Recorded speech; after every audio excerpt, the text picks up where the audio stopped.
Vamos a, entonces, ahí, tejido de sostén. ¿O esto lo diste?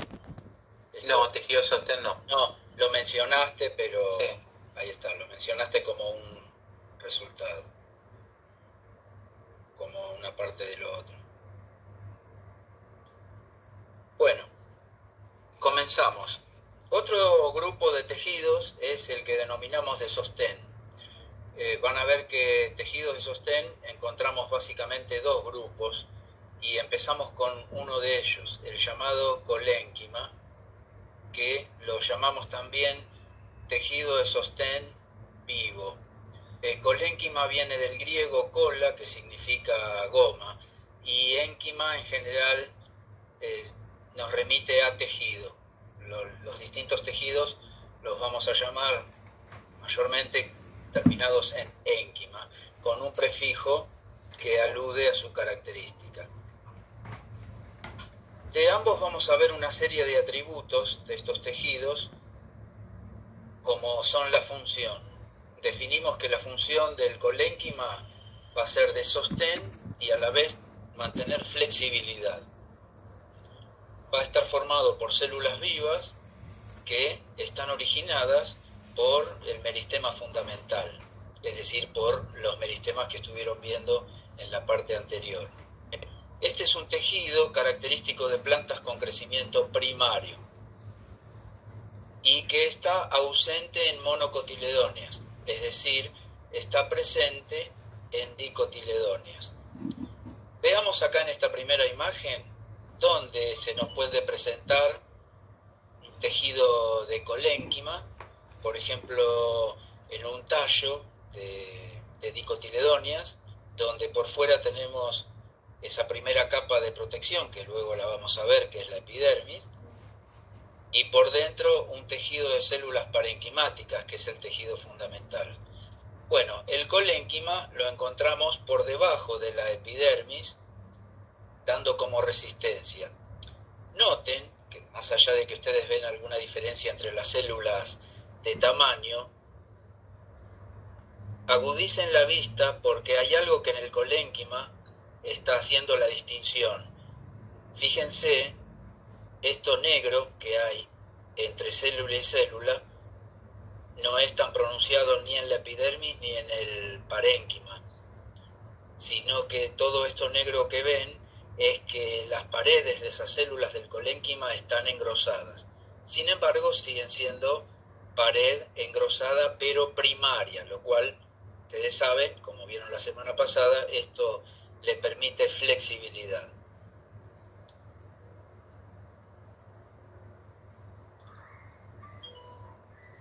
Ahora, ¿qué células componen el colénquima? El colénquima está compuesto por células vivas. Tienen forma alargada o más o menos isodiamétricas. Isodiamétrica significa que son células que tienen más o menos mismo largo por ancho, más o menos redondeadas, poligonales. Como decíamos, las paredes celulares son primarias, pero primarias engrosadas. Y este engrosamiento se puede dar de manera desigual. Esto nos va a otorgar mayor resistencia a las tensiones. ¿Qué quiere decir? Que la pared celular suele no engrosarse en forma homogénea en toda su pared, sino en determinadas zonas, donde ha evolucionado así el tejido, engrosándose en determinadas zonas, cumple mejor su función de dar resistencia, pero a la vez ser flexible. Veamos, acá que tenemos un aumento, en el círculo tenemos un aumento de esta zona, que es también un colénquima debajo de una epidermis. Fíjense cómo acá, al observar con luz polarizada, la luz polarizada hace que la pared celular de celulosa refracte la luz y por lo tanto acá es al revés.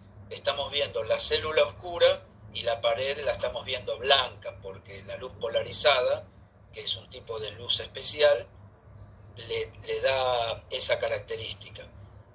Entonces, vean cómo acá el engrosamiento se concentra hacia los vértices o ángulos de las células, tanto de una como de sus vecinas. Por lo tanto, vamos a encontrar unas zonas que parecen triángulos de caras redondeadas, que es donde convergen los engrosamientos celulares de esta célula, de la otra y de la otra.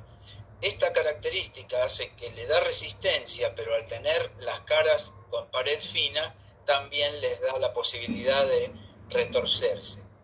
Y piensen en esto, ¿de qué les sirve a las plantas, y dijimos que las dicotiledóneas, tener un tejido de sostén como el colénquima?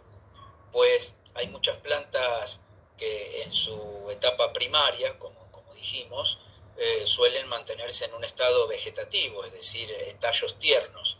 Los tallos tiernos, de no tener este tejido colenquimático resistente y flexible, serían mucho más lábiles. En cambio, la presencia del colénquima les permite a estos tallos crecer, ser algo flexibles, pero resistentes al mismo tiempo, poder curvarse, ¿no? Tengan en cuenta que las células colenquimáticas pueden reanudar, si es necesario, la actividad meristemática. ¿Qué quiere decir? Que son células que, al permanecer vivas, si es necesario, una vez diferenciadas, porque eran células básicas de parénquima que se diferenciaron en colénquima, pero si es necesario pueden desdiferenciarse y nuevamente constituir un tejido meristemático, y a partir de esa característica dividirse para formar otro. Es decir, que la posibilidad la tiene de reconvertirse de nuevo en un tejido meristemático. Profe, ¿lo puedes volver a explicar, que no lo entendí, por fin? Sí, esta última característica, que es la capacidad de reanudar la actividad meristemática, es que, como sucede en las células vegetales, que no es en nuestro caso, ¿no?, es la totipotencialidad de la célula. La célula básica, que es la célula parenquimática, tiene la capacidad de diferenciarse, como ustedes vieron incluso en las meristemáticas, que inician como todas células iguales, pero van desarrollando sus características para originar derivadas y después tejidos más especiales.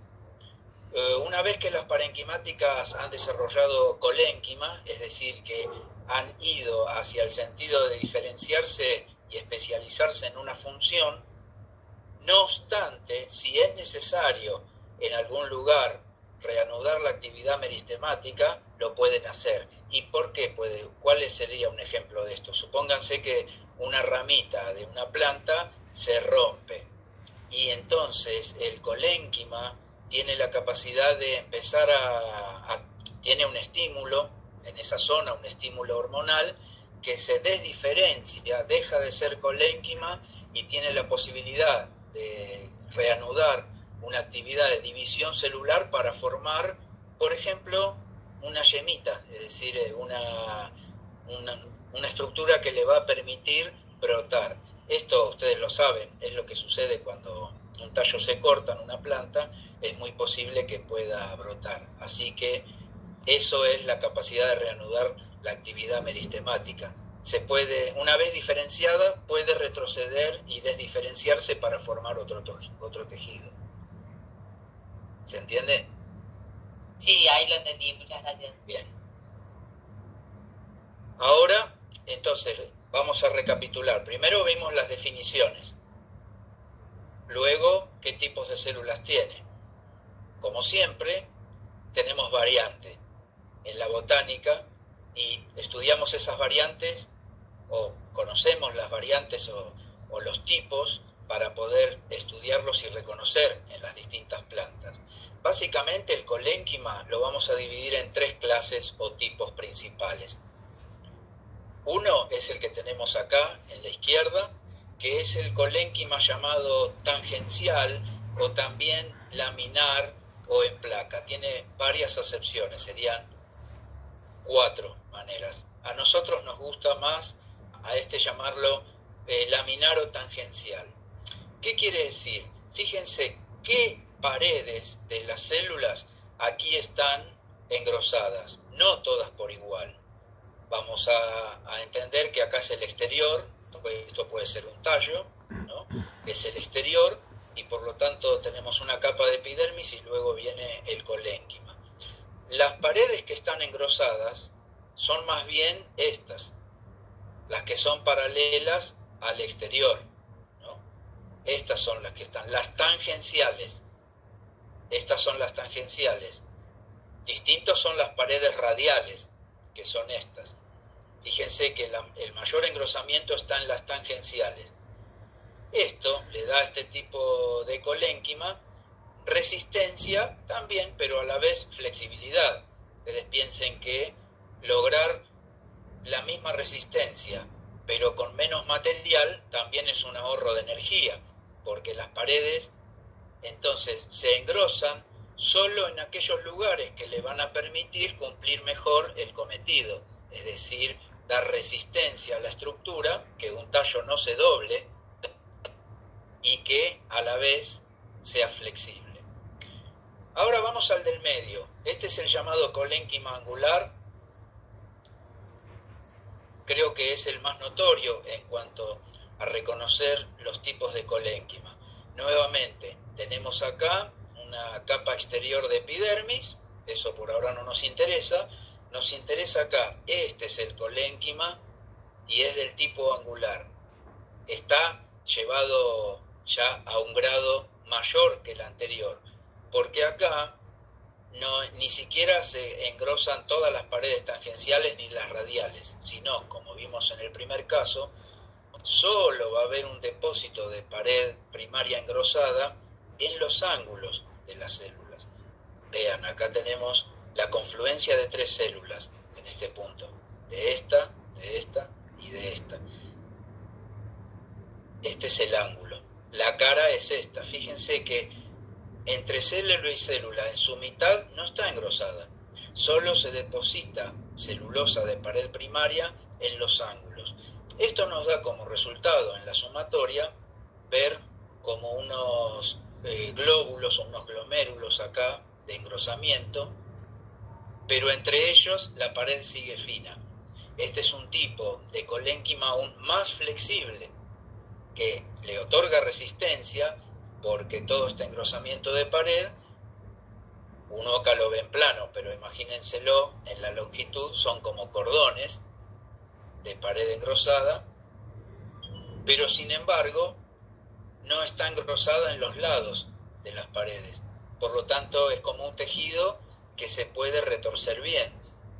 Y ustedes recuerden que hay plantas como las trepadoras o enredaderas, vieron que los tallos son herbáceos, se van enroscando alrededor de otro tronco, de un alambre, de un poste. Imagínense la flexibilidad que tiene que tener eso, ¿no? Entonces este tipo de colénquima es la que le permite mantener una resistencia, pero a su vez flexible.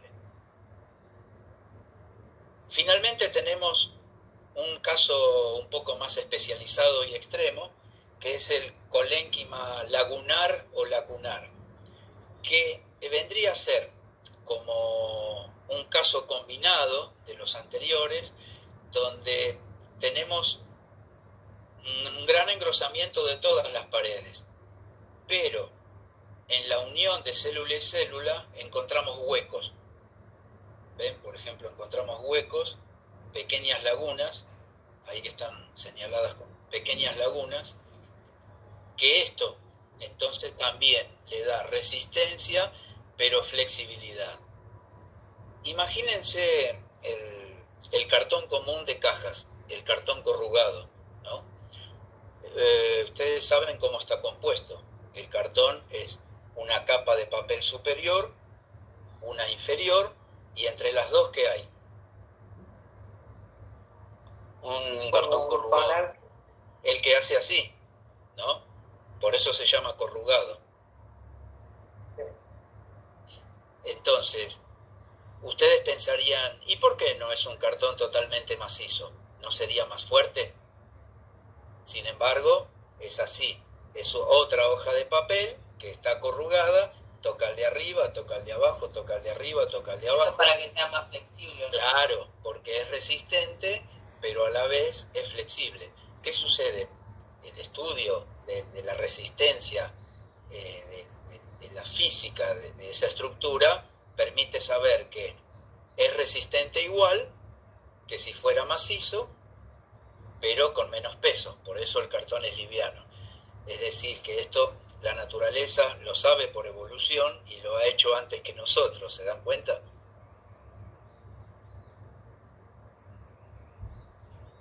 Bueno, ahora pasamos de gráficos, de esquemas, a fotografías reales. Fíjense acá. Bueno, les iba a preguntar qué tipo de colénquima es, pero ya lo dice, es el angular en la hiedra, en el tallo de hiedra. ¿Notan la diferencia de dónde se presenta el colénquima? Miren qué impresionante que es lo azul oscuro, es donde está depositada el engrosamiento de la pared primaria, muy concentrada en los ángulos. Además que este colénquima, como ven, no abarca todo el tallo, sino que se concentra en algunos lugares, es decir, que lo tiene solo donde es necesario.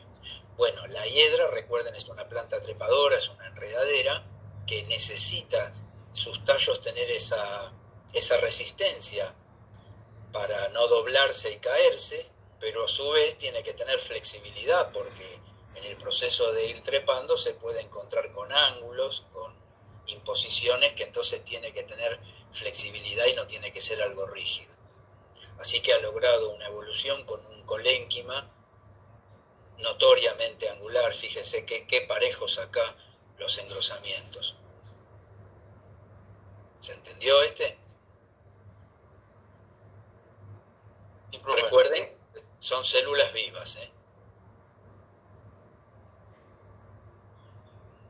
Albert, Sí. ¿puedo hacer un breve comentario? Perdón que te interrumpa. Sí. Nos estábamos olvidando, le digo, para los chicos que anoten, que ingresen, traten de ingresar al chat y anoten apellido y nombre, así nosotros le cargamos la asistencia, ¿sí? La semana pasada pasamos una lista, bueno, hoy para no estar, viste, mencionando todos los nombres, presente, si directamente lo anotan en el chat, así ya los descargamos y los pasamos al Zoom. Gracias, y ya está. Listo. Bueno, fíjense, tenemos un laminar en fotografía, es un caso real, en tallo de saúco, donde acá es notoriamente más engrosada la pared tangencial, es decir, las que van en este sentido, que las que van así, que las radiales. De todos modos, si uno se fija, puede llegar a pensar que en algunos lugares tiende a ser angular, pero lo que predomina es el laminar, ¿ven? Los engrosamientos están en esta dirección, en saúco. ¿Dónde se ubica el colénquima? Entonces, todo lo que vimos hasta ahora nos permite ir profundizando ahora en la ubicación, en los órganos donde lo vamos a encontrar. Dijimos ya que está en dicotiledóneas, no en monocotiledóneas. Generalmente el colénquima está ausente en raíces, salvo que se trate de raíces aéreas, es decir, plantas epífitas, que son las que trepan y están, por ejemplo, arriba de los árboles, que tienen ya de por sí raíces aéreas, entonces en esas sí se va a presentar, pero en raíces normales subterráneas no va a haber colénquima. Profe, perdón que le interrumpa un cachito. Sí. Para poner el nombre y apellido está desactivado el chat, o sea que no hay forma de que lo pongamos, al menos por acá. Claro, lo mismo digo. No, a mí tampoco me... No, yo levanto. Bueno, levanté la mano por eso. Chicos, no sé qué pasó. Debe ser alguna configuración Ahora lo de activo. Me parece, Fede, que no sé si es que lo desactivaste, porque yo puedo ingresar al chat. Debe ser la configuración de cada... A mí me dice que no soy miembro del chat. Upa. Bueno, a ver, ahora mientras Alberto sigue, yo me fijo a ver si lo puedo activar. Para todos. Disculpe, pensé que estaba activado. No hay problema. Otra característica, que cuando decíamos que el colénquima es típico del tejido primario, es decir, de aquellas plantas que solo van a tener un crecimiento primario. Esto quiere decir que son plantas herbáceas que al final de su ciclo mueren, ¿no? Hierbas que llegan al año o al primer ciclo, puede ser menos meses, y mueren. Pero en aquellas plantas que son las que van a vivir varias temporadas, el tejido primario es reemplazado por un tejido secundario. Y ustedes vieron que en el caso de meristemas, el procambium, al pasar a secundario, pasaba a cambium, ¿no? Ahora, cuando nosotros en un tejido primario tenemos colénquima, si es una especie, una planta que va a tener un tejido secundario, en el secundario pasa a ser esclerénquima, es decir, el tejido de sostén que vamos a ver a continuación, pero sepan que el colénquima pasa a ser esclerénquima. Básicamente se muere, eso es lo que quiere decir, porque el esclerénquima es un tejido de sostén muerto, típico de todas las monocotiledonias y de las dicotiledonias que tienen un crecimiento secundario. El colénquima tanto puede formar anillos continuos como bandas discontinuas. Los anillos discontinuos quiere decir que por debajo de la epidermis hay una capa que va a recorrer toda la periferia y siempre por debajo de la epidermis va a haber un anillo ininterrumpido de colénquima. Pero en algunas especies esas bandas están interrumpidas. Es más, se pueden concentrar en ángulos, como ven acá en la imagen. El colénquima se nos va a presentar solo en una zona, lo cual determina que el tallo pase a tener visiblemente unas estrías por fuera y va a constituir lo que conocemos como tallos a veces cuadrangulares, como en la planta de menta, que la planta de menta, si ustedes cortan el tallo, es como un cuadrado, no es cilíndrico. Esos ángulos se deben a que el colénquima se presenta en los ángulos. Eso lo vamos a ver luego con unos esquemas adicionales. El colénquima, sí. ¿Eso sería porque son los colénquimas angulares? No, justamente porque acá estás hablando que se pueden formar en ángulos del tallo, no, pero angular, recordá que angular era donde se engrosaba la pared en cada célula. Hay una diferencia, pero está buena tu pregunta porque como que es la misma situación pero en distinta escala. Acá estamos hablando de tejido. Por lo tanto, el colénquima en los tallos suele tener predominantemente una posición subepidérmica, por debajo de la epidermis, pero ojo que puede formar tanto anillos continuos como concentrarse en zonas, nada más, porque fíjense, está concentrado acá, pero aquí no hay. Es decir, que esto lo mismo, es este concepto del ahorro de energía. El tallo va a tener colénquima allí donde le es más necesario. No, si no le es necesario en otra parte, no va a gastar energía en tener ese tejido. Ahora, son los tallos. En las hojas no lo tenemos debajo de la epidermis, sino que, es decir, no lo tenemos debajo de toda la epidermis de la hoja, sino solo donde las hojas tienen los haces vasculares o nervios, ¿vieron? La nerviación de las hojas, ahí tenemos colénquima de un lado y del otro, de manera que el haz vascular, en vez de quedar flotando como si fuera, no sé, una fruta flotando en una gelatina, el colénquima le va a dar resistencia. Todo lo que vimos lo vamos a resumir ahora aquí, en estos esquemas. Por ejemplo, en Sambucus o Sauco que vimos antes, lo marrón es epidermis, perdón, la línea negra exterior es la epidermis, lo marrón es lo que estamos viendo, el colénquima. Fíjense, en tallo de Sambucus el colénquima es subepidérmico, pero es todo continuo. Luego por debajo siguen otros tejidos, que los vamos a ver luego. Pero en menta, como yo les contaba, fíjense cómo debajo de la epidermis el colénquima solo se presenta en 4 ángulos, pero no en las caras, que ahora el tallo, por esta característica, pasa a tener caras, ¿no?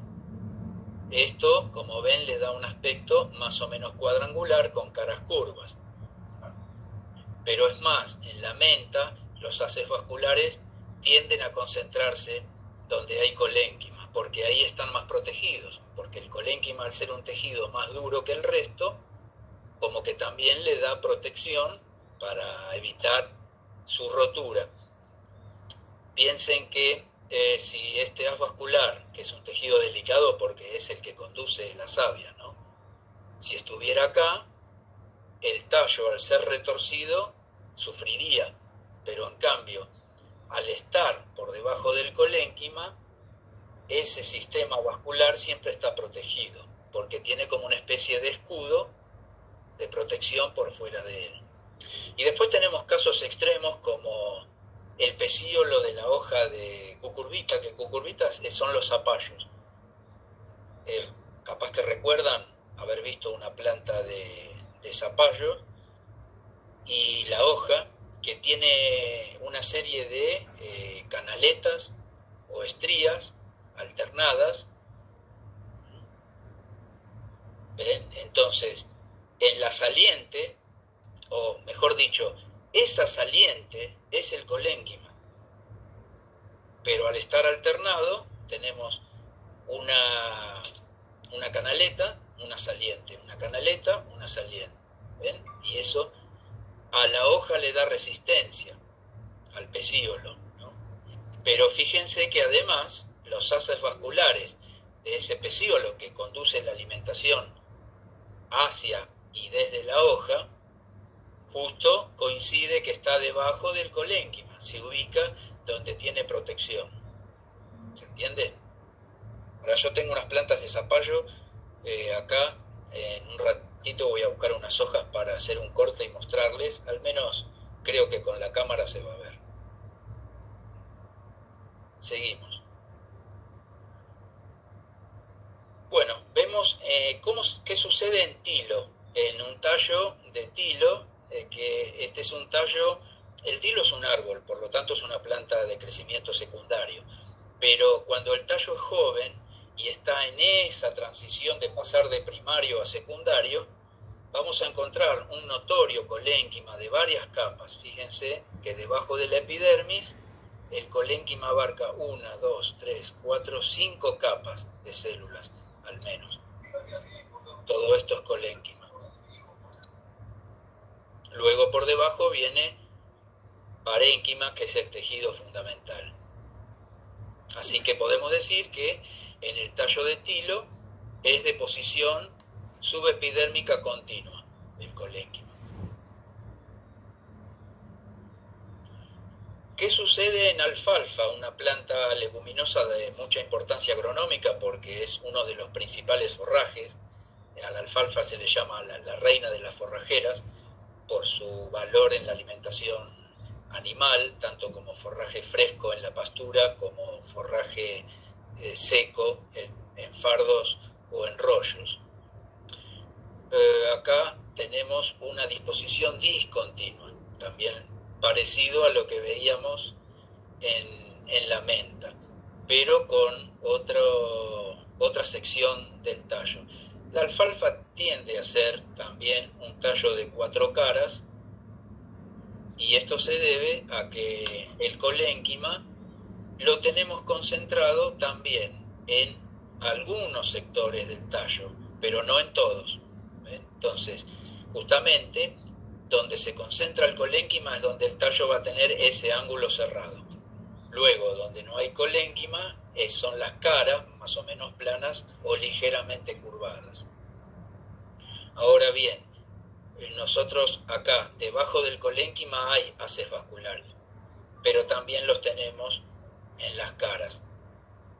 En las caras, es decir, que acá los haces vasculares no se concentran en los ángulos, sino también hay en las caras, si bien es el ejemplo típico que vimos en menta, ¿no? Donde los haces, los más grandes están en los ángulos, pero también podemos tener en las caras.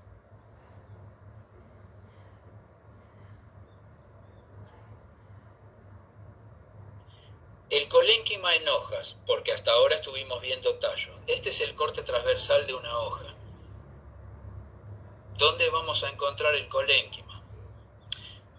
Nosotros primero reconocemos que hay una zona vascular, que son los nervios conductores de la hoja. Vieron que toda hoja en el medio tiene un engrosamiento, es el nervio principal que luego se divide en ramificaciones secundarias.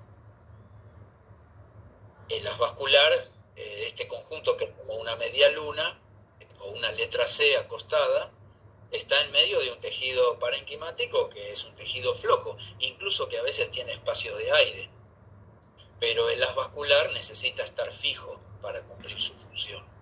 Por lo tanto, en la hoja vamos a tener colénquima en esta zona, por encima del haz y también por debajo. Dependiendo de la especie va a ser más o menos notorio y más o menos engrosadas sus caras, pero lo que dijimos antes en la clasificación, en hoja el colénquima tiende a trabar el haz vascular es este, y para no estar flotando como en un flan, como en una gelatina, queda sujetado contra la epidermis de arriba y contra la epidermis de abajo por zonas de tejido parenquimático, que están acá y abajo de él. Vamos a ver si tenemos... ahí terminó colénquima. Vamos al otro tejido de sostén, la segunda clase, que es esclerénquima, que viene de escleros, del griego escleros, duro, y énquima, sustancia o tejido. Acá nos quedó lo mismo, acá lo teníamos que cambiar porque nos quedó lo mismo que en colénquima. Fede, después acá lo cambiamos, ¿te acordás? Que tiene que quedar rígido, sostén y rigidez, no flexibilidad. Función, sostén y rigidez. A ver si lo cambio ahora.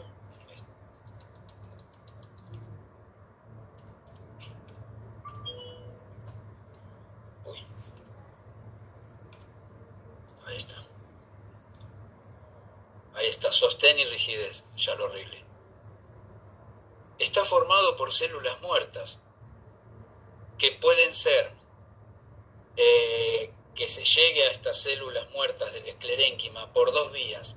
Bien que de entrada hayan ya sido generadas por un meristema fundamental, que es una célula entonces que tiene unos días de vida, mientras está viva crece hasta su tamaño y va depositando pared, primero la primaria, luego la secundaria, y después deposita lignina.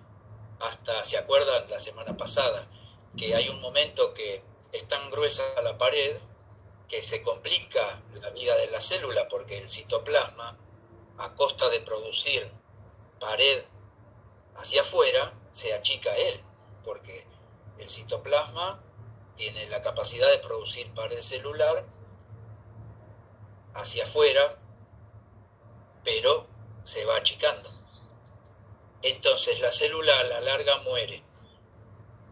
La célula del esclerénquima es una célula que estuvo viva mientras logró su tamaño y constitución necesaria, pero muere. Muere no de una manera patológica, sino de una manera natural que se llama apoptosis o muerte celular programada para cumplir una función. Pero también, como dijimos antes, hay otros tejidos que pueden originar esclerénquima, tanto un tejido fundamental como el parénquima o el mismo colénquima, que cumplió primero una función como colénquima y al pasar a una estructura secundaria, el mismo colénquima se activa para producir lignina y que la pared, en lugar de ser flexible, quede rígida, y por lo tanto el colénquima se convierte en esclerénquima. Hay dos vías de formarse, ¿no? El esclerénquima, en forma directa por un meristema que lo origina como tal, o si no por desdiferenciación de tejidos que ya tenían otra función, pero se convierten en esclerénquima. Característico de, está presente en monocotiledonias y dicotiledonias, y es característico de plantas con crecimiento primario. Acá también lo voy a arreglar. Primario, si fuera primario, y secundario. Ahí está. Dependiendo si se trata de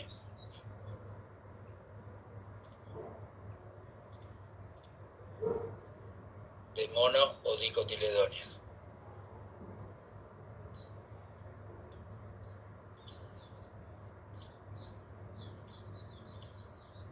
Ahí está. ¿Qué aspecto tiene a primera vista el esclerénquima? Tenemos la epidermis y por debajo encontramos zonas con esclerénquima. Es como más chiquito que el otro. Y sí, acá podés encontrar células mucho más chiquititas, pero en realidad es lo que nos da la apariencia de que son chiquitas, es porque el citoplasma se achicó tanto en pos de que se engrose la pared, que finalmente cuando muere queda un hueco vacío, un lumen, queda un hueco vacío, y nos da la sensación de que es muy chiquitita. Sí. Y por ahí puede llegar a pasar la savia, ¿no? No. Eso no tiene función de conducir. Solo es de darle resistencia. Porque son huecos que siguen manteniendo aire. Disculpe, ¿Se acuerdan? como el concepto, Sí. eso de una rama estar blanda a pasar a ser más dura, por así decirlo. Claro, sí, es lo que sucede. ¿Se acuerdan que yo la semana pasada les di el ejemplo de las brasas? Cuando una brasa está ardiendo y la ven en ese color naranja vivo, ¿qué es lo que se está quemando? Todo esclerénquima, porque la brasa ¿de qué viene? De la madera. La madera tiene en el medio de sus tejidos que conducen, tiene mucho esclerénquima. Por eso la madera es algo duro, ¿no? Bueno, vamos a ver qué tipos de células tiene el esclerénquima. Acá tenemos que hacer una distinción. Primero, que el esclerénquima se nos puede presentar como células sueltas o formando tejidos organizados. Vamos a ver. Venimos diciendo que la característica es que en una célula esclerenquimática lo principal es que la pared es secundaria, sí, pero se impregna de lignina, lo cual es otra sustancia sintetizada por la célula. La lignina le da dureza, incluso le da la resistencia, por ejemplo, a que un tejido se pudra, que lo ataque un hongo o que lo ataque un insecto. Para decir de otra manera, todos conocen el quebracho colorado, ¿no? ¿Cómo es? ¿Blando? Es duro, profe. Es durísimo, sí. Y es porque tiene una gran proporción de lignina en las paredes de sus células. Toda célula esclerenquimática muere en un determinado momento, lo que decíamos, dejando un lumen pequeño. Lumen es el espacio de aire que queda dentro. Ahora, ¿qué tipos celulares encontramos? Cuando las células esclerenquimáticas tienden a ser alargadas, esto sería como tipo aguja o un palillo escarbadiente, por ejemplo, de ese estilo, las llamamos fibras. Una fibra es algo donde es mayor la longitud que el ancho, muchas veces más largo que ancho. Ahora, podemos encontrar manojos de fibras que si las vemos de costado son así, pero si a ese manojo lo cortamos, lo vamos a ver así. ¿Se entiende? Uno puede, por ejemplo, agarrar un manojo de fideos espagueti y el manojo, si lo miramos, son todos fideos a lo largo. pero si cortamos a la mitad vamos a ver la sección de cada fideo en el manojo. Por lo tanto, así se ve cuando miramos el esclerénquima de costado, pero si lo vemos en corte, lo vamos a ver la sección de la fibra. Esto es para que noten, perdón, estaba ahí, para que noten que no hay espacios entre ellas, que van a formar un tejido sumamente cohesionado, donde el único espacio es el lumen, es el hueco que quedó, que antes estaba el citoplasma, pero al morir se desintegra y no queda nada. Entonces cumple una función inerte solo de sostener. Imagínense cómo se sostendría un árbol de 40-50 metros sin esclerénquima. No se podría sostener. Esto es la razón de que los árboles tienen madera. Esa madera en el medio del tronco generalmente se va secando para lograr un sostén de semejante altura, ¿no? Ahora, si las células esclerenquimáticas no son alargadas, porque las hay que no son alargadas, ¿de qué formas podemos tener? Y redondeadas, isodiamétricas, de este estilo, donde podemos llegar a reconocer los canalículos con las comunicaciones celulares, las puntuaciones por donde antes de morir, justo hasta un momento antes de morir, la célula vivía y se comunicaba con sus vecinas. Pero al morir se queda sin citoplasma, pero esas conexiones quedan como un vestigio.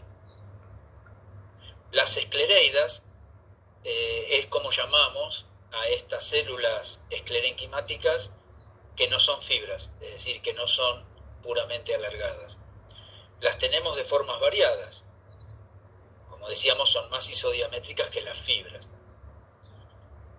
Están originadas bien por células colenquimáticas, como dijimos, el colénquima nos puede dar origen a esclereidas, o si no, células parenquimáticas, que son las que forman el cuerpo básico o tejido fundamental de relleno, digamos, que de pronto en determinado lugar hay una señal hormonal y empiezan a depositar pared secundaria, lignina, y mueren, entonces pasan a tener una función de sostén. Vamos a ver las clases. Miren las variantes que hay.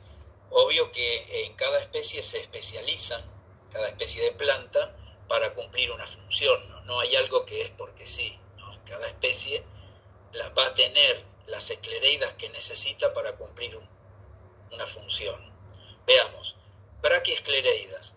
Braqui viene de corto, son isodiamétricas un poquito más alargadas, pero no mucho. Son las que encontramos acá. Son las esclereidas comunes o braquiesclereidas. Esto son esas como arenillas que encontramos al comer la pera. Vieron que se siente la pulpa de la pera, es una pulpa suave, blanda, pero en determinados lugares, ya cuando nos vamos acercando al centro de la fruta, notan ustedes como una especie de células que es un poco más dura, como arenilla. Son estos grupos de células que, ¿para qué les parece que tiene esto al acercarnos a la semilla? Para no llegar a lastimar la semilla. Claro, supongamos que muchas de las frutas son cosas ricas, ¿no? Que para nosotros son alimentos, también para los animales, pero que en definitiva la planta no es que tiene una fruta para que existan las verdulerías, ¿se entiende? La planta no da fruta para que existan las fruterías, sino porque el motivo de las frutas es atraer a animales que, con motivo de querer ir a comerlas, luego trasladan la semilla hasta otros lugares. Lo que pasa que si uno está mordiendo y daña la semilla, la estrategia no le sirvió, ¿se entiende? Entonces, con esto que gana, un poco darle más resistencia a esa zona donde se acerca, la zona donde están las semillas, y que cuando hay un animal o nosotros que la estamos comiendo ya sintamos que no es tan palatable, agradable y lo tiremos. Y ahí, pero la tiramos habiéndola trasladados, ¿se entiende? También tenemos macroesclereidas que son grandes, por ejemplo las que tenemos, las macro son columnares, sería el caso de acá, son columnares, muy apretadas entre sí. Las macro las solemos tener en la piel de las semillas de legumbres, garbanzo, poroto, y que esto hace que sean tal vez, ustedes saben, algo indigestibles, ¿no? ¿Y qué producen al comer estas legumbres? ¿Qué suelen producir en el sistema digestivo? Te caen mal. Gases estomacales. Claro, gases. Sí. Pero los gases ¿de qué vienen? De que es tan difícil para el cuerpo degradar estas células que entonces se produce un desbarajuste, una fermentación, algo medio descontrolado y produce gases. Justamente la piel de las arvejas, de las lentejas capaz en menor grado, porque son más, las lentejas al cocinarse se degrada más, ¿no? Pero ustedes piensen que al hervir, por ejemplo, los porotos, todavía después de horas de hervir les queda todavía la piel dura. ¿Y cómo puede ser? Que está sirviendo una semilla durante una hora y todavía al terminar la piel es algo que no se desmenuzó, pues está constituida por estas macroesclereidas. Luego tenemos casos un poco más especializados, osteoesclereidas con forma de hueso. Sería este caso donde tenemos como huesos largos, una parte central larga y un extremo que está ramificado, osteoesclereidas. Astro, que viene de estrella, como por ejemplo acá, en este caso que parecen estrellas. Ya van a ver por qué, de qué sirve que... Recuerden que la célula, previo a morirse, ya tuvo que tener esta forma, ¿se entiende? Porque al morir no cambia. Una vez que muere, no puede cambiar la forma de la célula. Por lo tanto, la forma que la esclereida tenga, la logró antes de morir. Tricoesclereidas, trico sería como pelos, son finas. Y pueden tener también saliencias. Acá son así alargadas, pero en algunos se exacerban salientes. Un poco parecidas a las astroesclereidas, pero no tan ordenadas como rayos, ¿no? Sino que se le ramifican puntas. Las tricoesclereidas podríamos decir que son esclereidas largas ramificadas. Y finalmente tenemos muy finitas, que son alargadas, ramificadas, pero finitas, muy finas como lombrices, que son esclereidas filiformes. También en algunas especies van a cumplir una función, incluso se pueden curvar en forma de gancho. A ver, ahora pasamos de los gráficos a los ejemplos reales. El caso de las braquiesclereidas en pera. Ven cómo encontramos en medio de células del tejido, que es la pulpa de la pera, nos encontramos con estos grupos que nos dan la sensación de arenilla porque son células muertas con paredes duras. Ahora, ¿dónde encontramos astroesclereidas? Por ejemplo, miren cómo es la apariencia real. Esto es visto al microscopio. En la hoja, muchos aumentos, llegan esos acellizos finos como si fueran nuestros capilares y uniendo, cohesionando distintas células encontramos astroesclereidas. Esto se da mucho en plantas acuáticas como la flor de loto, que son hojas flotantes que están en medio del agua. Fíjense qué función estaría cumpliendo acá. Una astroesclereida en una hoja que, al ser una hoja acuática y tener que flotar, necesariamente tiene que contener aire, que es lo que la hace flotar. Pero si la hoja contiene aire, quedaría como algo muy suave, ¿no? Muy lábil, con un tejido muy flojo y no cohesionado. Por lo tanto, la presencia de estas astroesclereidas viene a unir distintas puntas del tejido a través de una sola estructura. Fíjense cómo nos está sosteniendo la parte de tejido superior a través de una célula rígida, muerta, con esta parte de tejido. Entonces son ramificaciones que nos van a dar cohesión a un tejido que de por sí ya es flojo en el centro de la hoja. Bueno, recuerden que además además de la pera, es muy notorio en los duraznos o las ciruelas. Cuando ustedes están comiendo durazno ciruela, a medida que se acercan al carozo, vieron que ya no es tan agradable el tejido porque nos aumenta la proporción de braquiosclereidas. Bueno, lo mismo, en lino, lino es una especie que, si bien es una dicotiledónea, sirve para hacer fibras textiles. Saben que hay una tela que es la de lino, que no se usa tanto en la actualidad, pero sí era la tela más usada en la antigüedad, en las civilizaciones antiguas, que habían aprendido que de esta planta se obtenía una fibra, la cual se podía hilar y hacer tejidos. Las características del lino es que es un tejido fresco, es la tela más fresca que existe, y la única contra es que se arruga, es una tela que arruga muy fácil, ¿no? Pero es una tela natural. Pero, ¿qué es una tela? ¿Qué es un tejido? Y acá nos vamos metiendo en una utilidad agronómica o agroindustrial que se relaciona con este tejido que estamos viendo, que nos lleva a conocer características botánicas, porque en realidad las plantas van a tener una finalidad, en este caso económica, como las fibras.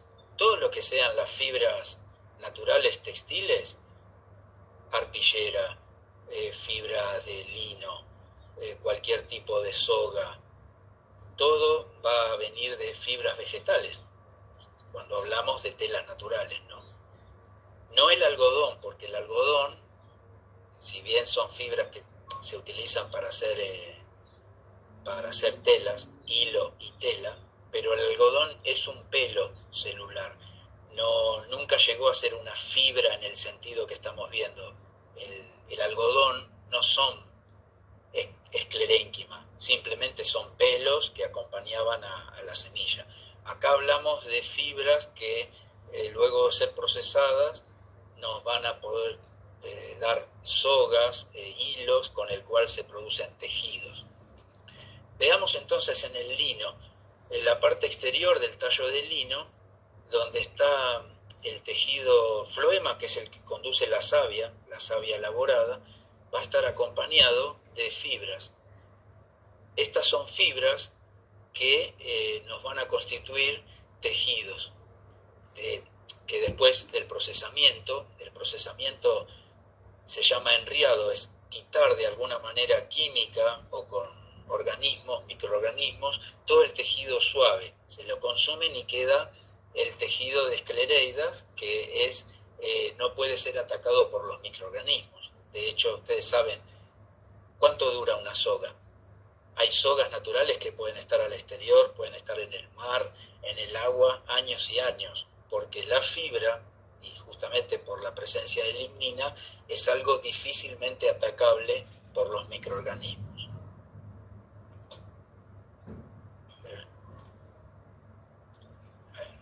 Perdón, estaba viendo algo. Vamos a ver. Bueno, esto es algo que vimos, lo que nosotros percibimos como conexiones entre células.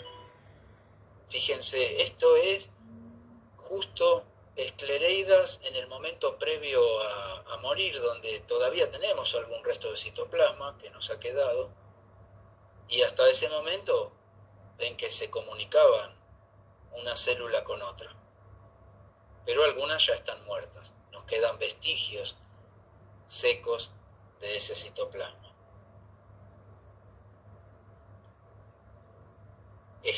también fotográficos de las astroesclereidas en las plantas acuáticas. Esto lo pasamos porque vimos el ejemplo. Simplemente son ejemplos reales en tejido, en microscopio. ¿Y por qué se ven de color rojo? Normalmente no son rojas, pero se usa una tinción, que van a ver cuando estemos en la sala de microscopía, un colorante que se llama safranina, que es muy afín para teñir la lignina, o dicho de otra manera, la lignina capta esta sustancia llamada safranina, por lo tanto se tiñe del color rosa y nos permite diferenciarla del resto del tejido.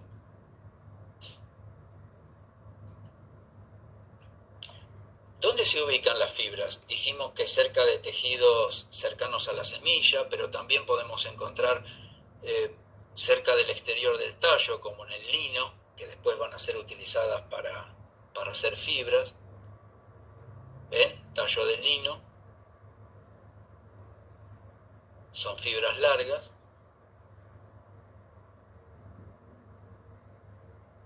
En un tallo de maíz. El tallo de maíz, saben que es un tallo como una caña, que primero es un tallo herbáceo, pero luego madura conforme pasan los estadios de crecimiento de la planta. La planta de maíz puede tener 3 metros, entonces para sostener semejante altura tiene que estar lignificado de alguna manera. Por lo tanto, en el tallo de maíz podemos encontrar una capa de esclerénquima por debajo de la epidermis. Esto nos hace suponer de quién originó a este esclerénquima. A ver.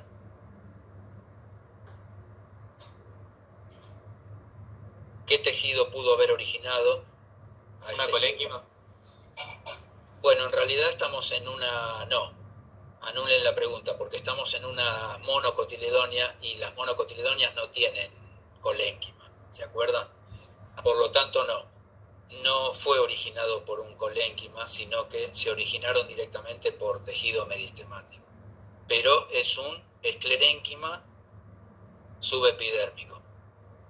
Pero también, cuando vamos a los haces vasculares, que es donde el tallo de maíz conduce la savia, reconocemos, siempre es el más colorado, el más violáceo, lo reconocemos acá que tiene esclerénquima, protegiendo ambos lados del haz vascular, de manera que el haz vascular, en medio de un tejido parenquimático que es un poco más esponjoso o lábil, el haz vascular queda fijo, queda protegido en un tejido ya más duro, como es el esclerénquima.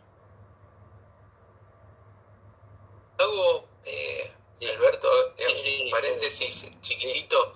Hay subimos al aula virtual, en la sección de avisos, tal vez ya les llegó el mensaje,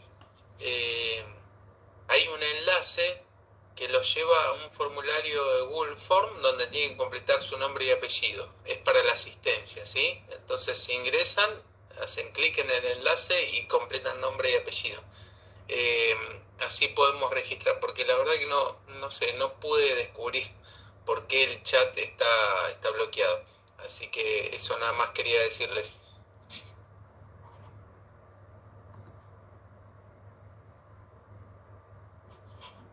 ¿Dónde, profe? Disculpe. En el aula virtual. Cuando ustedes ingresan al aula virtual de botánica, tienen... Disculpe, sí, en la parte de arriba de todo hay un link o un cuadradito que dice avisos. Y ahí ustedes cliquean y les va a aparecer un mensaje de hace un ratito, eran unos 15 minutos. Subimos un formulario Google para que ustedes completen el nombre y apellido, porque no, lo que les decía que no puedo saber por qué se me está bloqueado el chat, no lo puedo descubrir, así que bueno, Diego hizo un formulario así rápido para que ustedes puedan cargar la asistencia. Disculpa, Eso no. tengo una pregunta. ¿Los que no estaban en el aula virtual ya los pudieron agregar? ¿Los que no estaban? Sí. A ver. Por lo Porque yo menos ahora sí traté de entrar, pero no me dejaba todavía, pero ahora